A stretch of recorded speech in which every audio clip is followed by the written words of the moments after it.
যদি এটা যে থাকে তাহলে বেটার না হলে এইটা। এখন এইটাতে যাওয়ার সময় 20 সেকেন্ড পরে যাওয়ার সময় চেক করতে চাচ্ছেন যে আমার কন্ডিশনটা স্যাটিসফাই হচ্ছে কিনা। যদি না হয় তাহলে আপনি আবার ট্রাই করতে পারেন। জিনিসটা হলো একটা না হলে অপরটা কাজ করবে। আমি অপরটাতে আরেকটাতে গিয়েও আমি কি করলাম, কন্ডিশন চেক করলাম যে সেটা আমার স্যাটিসফাই আমার এরকম কন্ডিশন চেক, যেটা না হয় আমি তাহলে আবার একটা চাইতে পারবো। এলসটা মূলত বসানো হয় কি একটা মানে একটা ব্লক কাজ না করলে অপর ব্লক আর কাজ করে। এবার এখানে যদি মনে করেন একটা ব্লক এর ভিতরে আপনি চার কিছু কন্ডিশন লিখছেন, এইটাকে এলস এর পরে যেটা এটা আরেকটা ব্লক, আপনি চাইলে এই ব্লকের মধ্যে ইফ এলস আর কিছু আবার লিখতে পারেন। জিনিসটা এলস এর পরে যে ইফ এরকম কিছু না, কথাটা মূল থিওরি হলো একটা ব্লক এই ব্লক যদি ট্রু না হয় তাহলে এই ব্লকের মধ্যে আপনি চাচ্ছেন তাই লিখতে পারেন। এই ব্লকের ভিতরে আপনারা মনে করেন যে এগুলো এই ব্লকটাকে আমরা স্বতন্ত্রভাবে ই প্লাস এরকম আবার একটা স্টেটমেন্ট, এটা ভুলে যান যে এগুলো ই প্লাস না, এই ই প্লাস থেকে আমরা একটা স্বতন্ত্র স্টেটমেন্ট আবার এলস এর ইউনিটটা যখন লিখবো এখানে আরেকটা ব্লক হয়ে যাবে, সেটার ভিতরে আমি ই প্লাস আবার একটা লিখতে পারবো। যদি আমি চাই যে না আমি এলস লিখবো না শুধু ইফ লিখবো, সেটা সম্ভব। আচ্ছা, ইফ এর পরে যে এলস থাকতে হবে এমন কথা না। যদি আমরা কখনো এলসটা দিই, যদি একটা ব্লক না কাজ করে তাহলে আরেকটা যাওয়ার জন্য আমরা এলসটা দিই।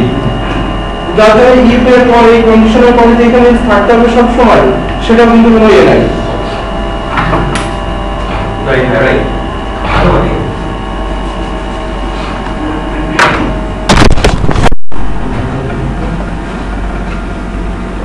প্রথমে ইফ, তারপরে দিলাম ইফ, তারপরে যদি আমি এক্সিকিউট সিস্টেম আউটপুট দিয়ে দিই তাহলে কি কোন মানটা করবে? বুঝি নাই। প্রথমে ইফ দিলাম, হ্যাঁ, তারপরে এলস না দিয়ে খালি ইফ দিলাম। আপনি এখানে ইফ দিলেন, এলস দিবেন না, এলস তো দিলাম না, তাহলে তাহলে ওইটা তো আপনাদের এই স্টেটমেন্ট থেকে ডিফারেন্সিয়েট হয়ে গেল, দুটো আলাদা কন্ডিশন হয়ে গেল। এলস না দিলে ও এই লাইনে আসবে না। আপনি যদি মনে করেন আমি এলস দিব না, তার মানে কি এটা আলাদা একটা কন্ডিশন, এটার সাথে কোনো সম্পর্ক নাই। তাহলে এই ওটা নেস্টেড তাহলে দ্বিতীয় ইফটা কি বলে? Nested if. নেস্টেড ইফ না, আমি কি বললাম else if else if, nested if জিনিসটা আলাদা, এটাকে বলা ইফ এলস ইফ, এটা নেস্টেড ইফটা আলাদা জিনিস। সো আর যেটা ফার্স্ট আর এর আগে যেটা লিখছিলাম ইফ আর এলস,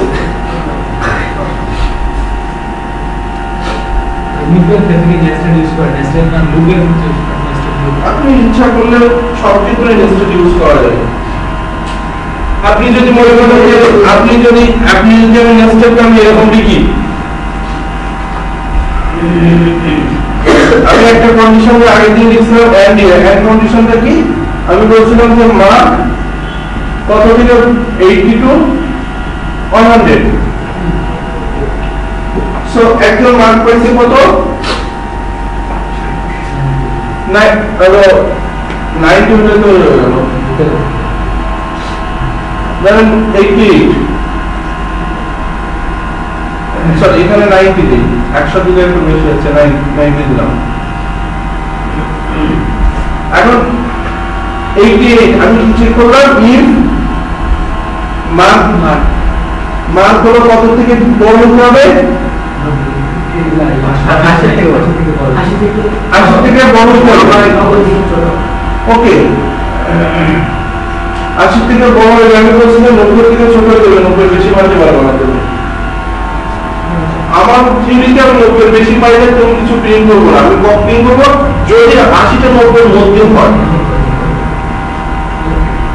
ঠিক আছে, তাহলে আমি কি করলাম ইফ 80 বেশি, তাহলে আবার কি ছিল এই ভিতরে স্টেটমেন্টের ভিতরে আসলো। ওকে, স্টেটমেন্টের আসার পর আমি আবার এখানে চেক করব, কারণ কি আমার একটা কন্ডিশন স্যাটিসফাই হয়েছে, একটা বাকি আছে না। আমি এখানে একবারে চেক করতে পারি, আমি তো নেক্সট উইকটা বোঝানোর জন্য বলতেছি। আমি আবার চেক করব কি মার্ক লেস দ্যান 90, যদি হয় তাহলে আমার কাজটা করার দরকার আছে। একে বলে নেস্টেড ইফ। একে বলে নেস্টেড ইফ। এটা তো একবারই করা। यस, আমি বলছি একবার করা যায়। আমি বুঝাচ্ছি যে নেস্টেড ইফ এর জিনিসটা কি। আপনি তো এখানে এন্ড কন্ডিশন দিয়ে একবারই দিয়ে দিতে পারেন, এটা কোনোদিনই করা যায় না। আমি যেটা বোঝাচ্ছি যে নেস্টেড ইফটা বোঝানোর জন্য বলছি যে আপনি নেস্টেড ইফ জিনিসটা কি এইটা যে একটা ইফের ভিতরে যখন আমি আরেকটা ইফ লিখবো সেটাকে বলা হয় নেস্টেড ইফ। ওকে, আর এলস যখন কি করছি ইফ এর পরে যখন এলস লিখবো তখন সেটা কি বলা হয় এলস ইফ। আমরা একটা এক্সাম্পল দেখি। আচ্ছা, এই জিনিসটাকে আমি একটু ইউজ করে লিখি। যদি কি লিখলাম এখানে 100 থেকে বেশি হয় টেম্পারেচার, 100 থেকে বড়, তাহলে হট। এলস তাহলে কি লিখবো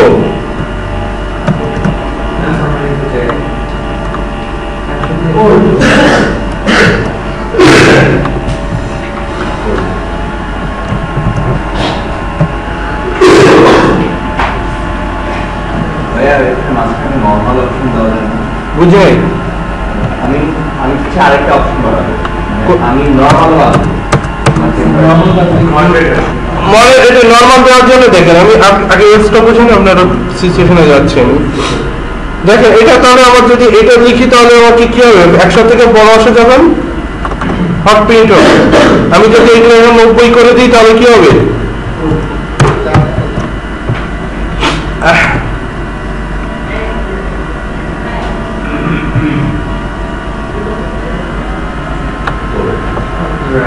ওকে। আপনি যে সিচুয়েশন করছেন আমার 3টা সিচুয়েশন। এখন আমি কি করলাম, আপনি কখন কোনটা ধরতে নরমালটা ধরতে চাচ্ছেন কোন সিচুয়েশন 50। ওকে, সেক্ষেত্রে আপনি দেখেন আপনার জন্য আরো সহজ এটা হলো আপনি এখানে একটা কি দিলেন এলস ইফ। যদি 50 থেকে বেশি হয় না ছোট হয়,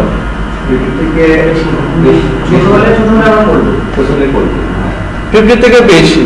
ওকে, দেখেন 50 থেকে বেশি তাহলে আপনাকে ফার্স্টে হলো আপনার শর্ত হলো 100 থেকে বেশি হইতে হবে। ওকে, 100 থেকে বেশি আমি দিলাম, 100 থেকে বেশি না, এটা 90। আমার এখন টেম্পারেচার আছে কত 90, সো 100 থেকে বেশি না। সো আমি কি এলসে দিলাম যে তাহলে কি কত থেকে বেশি হইতে হবে 50 থেকে বেশি হইতে হবে। আচ্ছা, টেম্প 50 থেকে বেশি।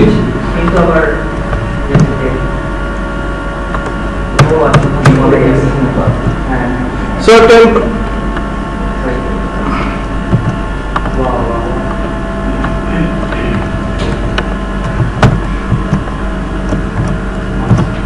দেখেন ফার্স্টে চেক করবে কি ইফ 90 100 থেকে ছোট সংখ্যা, সো এলসে আসলো, এলসে আসলো, এই এলসে আসলো। এখন এলসে এসে দেখলো কি আবার একটা কি চেক আছে ইফ। সো 90 50 থেকে বড় সংখ্যা নরমাল। আমি যদি এখন 50 থেকে ছোট সংখ্যা দিই 40 দেই, আচ্ছা এটা দেই, এখন এটা দিলে আমার কোনটা প্রিন্ট হবে এই কন্ডিশনে এসে নরমাল হবে না, নরমাল আসছে। আমি যদি এখন 40 দেই,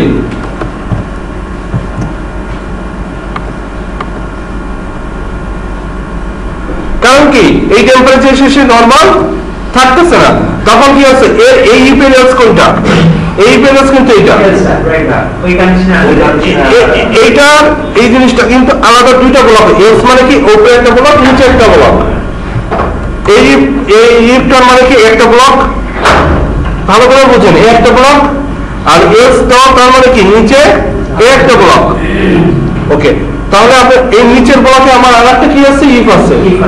ওকে, এই তাহলে আমি এই ইফের কথা ভুলে যাই যে এটা আমার নাই, আপাতত ভুলে যাই এটা নাই, তাহলে কি এইটা একটা স্বতন্ত্র ইফ হয়ে গেল না? সবাই এটা বুঝছেন, এটা একটা স্বতন্ত্র ইফ হয়ে গেল না? তখন এইটার পর ইফ তার এলস, এটা